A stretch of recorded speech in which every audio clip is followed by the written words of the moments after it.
When you hear being unreachable, what do you imagine? Someone cold, distant, unavailable, a person who hides from the world, who refuses connection, who builds walls and calls it wisdom. This is the first lie. You imagine a life of loneliness, an existence where no one can reach you because you have cut everyone off. You imagine being unreachable as being unloved, unconnected, alone.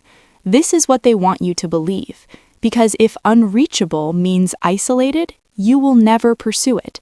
But the art of being unreachable is not about cutting yourself off. It is about becoming so centered, so whole, so complete within yourself that you are no longer desperate for what others can give you. You are reachable for connection. You are unreachable for manipulation. Look at modern life. You are available constantly. Your phone pings, your email demands, your social media calls. Everyone can reach you anytime, anywhere, about anything, and you have been taught that this is connection. But it is not just technology, it is people. Everyone wants a piece of you, your time, your attention, your energy, your emotion, and you give it because you have never learned to say no without guilt. You have been taught that being available is kindness, that answering immediately is respect, that never saying no is generosity. But look where it has brought you. Are you peaceful or are you empty?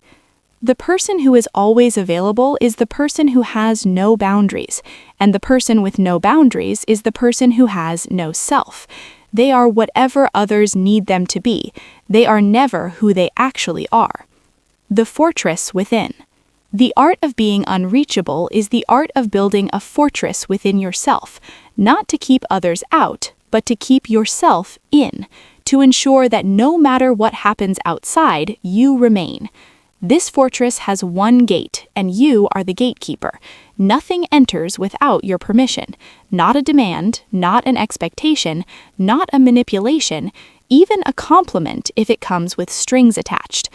Most people have no gate. Everything enters.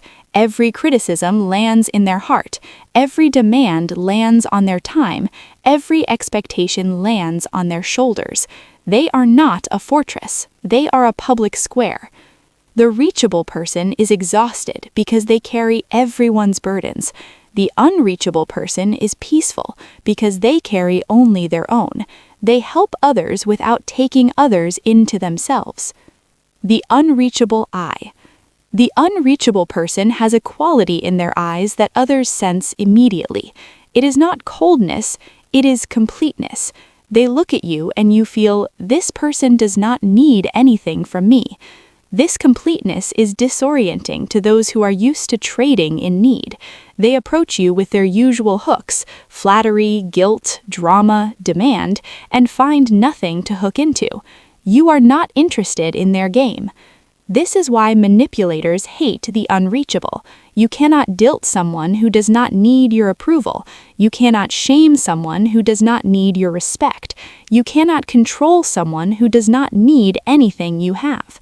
The reachable person is constantly negotiating for love, for approval, for validation.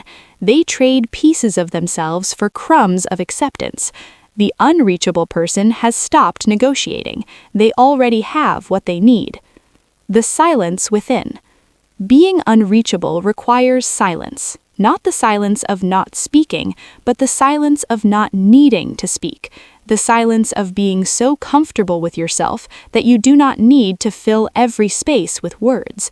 The reachable person cannot bear silence. When there is silence, they feel the void within themselves and rush to fill it with words, with activity, with connection, with anything that distracts from the emptiness. The unreachable person has made peace with their silence. They have sat with the void so long that it is no longer void. It is fullness. It is home. They do not need to escape themselves because they have learned to inhabit themselves. And because you are full within yourself, you do not need to be filled by others. You can connect without clinging. You can love without needing. The price of entry. Being unreachable means that access to you is not automatic. It must be earned. not through proving worth, but through demonstrating that someone can be in your space without depleting it. Most people have never considered that access to them should be earned. They let anyone in, anytime, for any reason. Their inner world is not a sanctuary. It is a public park, and everyone leaves trash.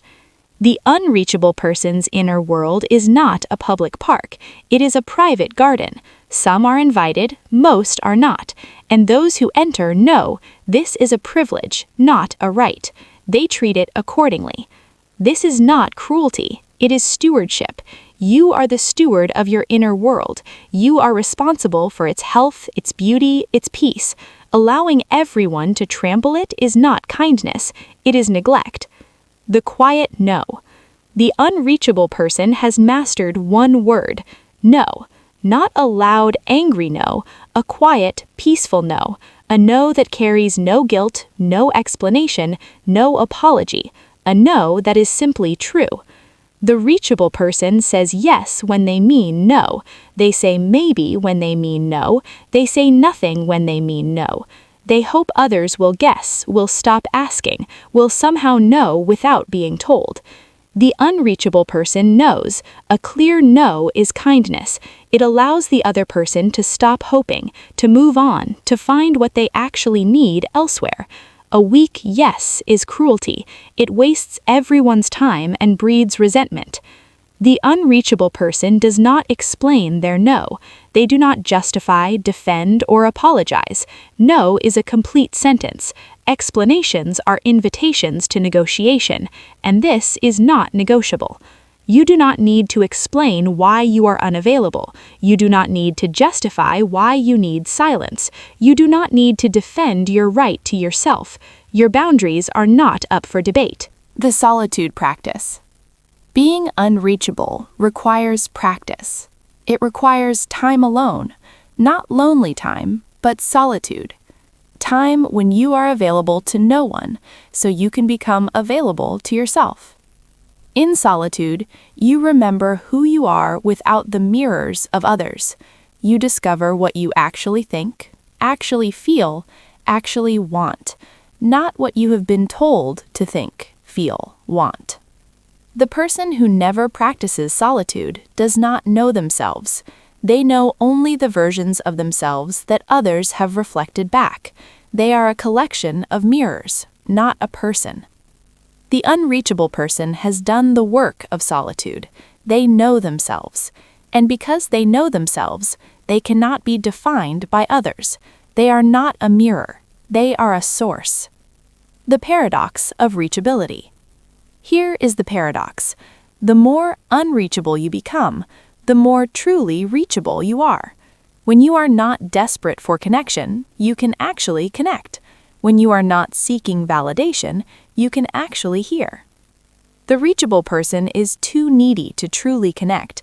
They are always taking, always seeking, always trying to fill themselves from others.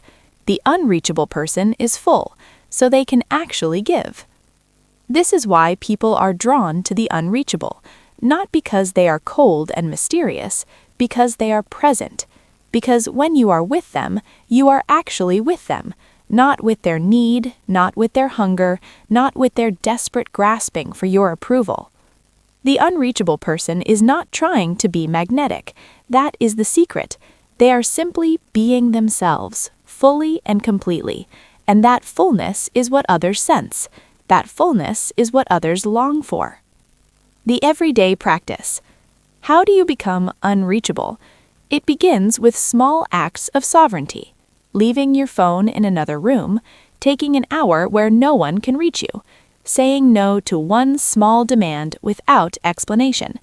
It continues with attention, noticing when you are about to say yes when you mean no, noticing when you are about to explain when you could simply decline, noticing when you are about to make yourself available when you need to be unavailable. It deepens with solitude, not once a year, but daily. Even 10 minutes of being truly unreachable, no devices, no people, no demands, reminds you that you exist outside of others' reach. It culminates in identity. You become someone who is not constantly available, not because you are hiding, but because you have better things to do with your life than be accessible to everyone else's demands. The fear of becoming unreachable. There is fear in this path. What if I become unreachable and people stop reaching? What if I protect my time and they stop asking? What if I say no and they stop inviting? And here is the truth the fear hides. Those who only reach for you when you are constantly available are not reaching for you. They are reaching for what you give them. When you become unavailable, they may stop reaching, but you have not lost them. You have lost takers. The reachable person is surrounded by many, but known by few. The unreachable person is surrounded by few, but truly known by those few. Which would you choose? The reward. What waits for you on the other side of this practice? Freedom. The freedom to choose when you are available and when you are not. The freedom to give without being drained. The freedom to connect without being consumed. You become the person who can be present because you are not desperate. You become the person who can listen because you are not seeking. You become the person who can love because you are not needing. The art of being unreachable is not the art of pushing others away. It is the art of holding yourself so close that you cannot be taken from yourself. It is the art of being so fully yours that no one can make you theirs. This is the paradox at the heart of being unreachable. When you are truly unreachable, you become truly reachable. Not reachable for manipulation, not reachable for depletion, not reachable for taking, but reachable for connection, reachable for love, reachable for real meeting. You have been available to everyone your whole life, available to demands, to expectations, to manipulations, to depletion, and look where it has brought you. Are you free or are you exhausted? The invitation is simple. Begin, not with everything, with one small boundary, one quiet no, 1 hour of unreachable solitude, 1 moment of choosing yourself over availability. The art of being unreachable is not mastered in a day.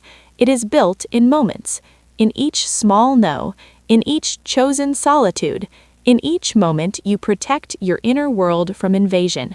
Moment by moment you build the fortress. Day by day you become unreachable. The world will always reach for you.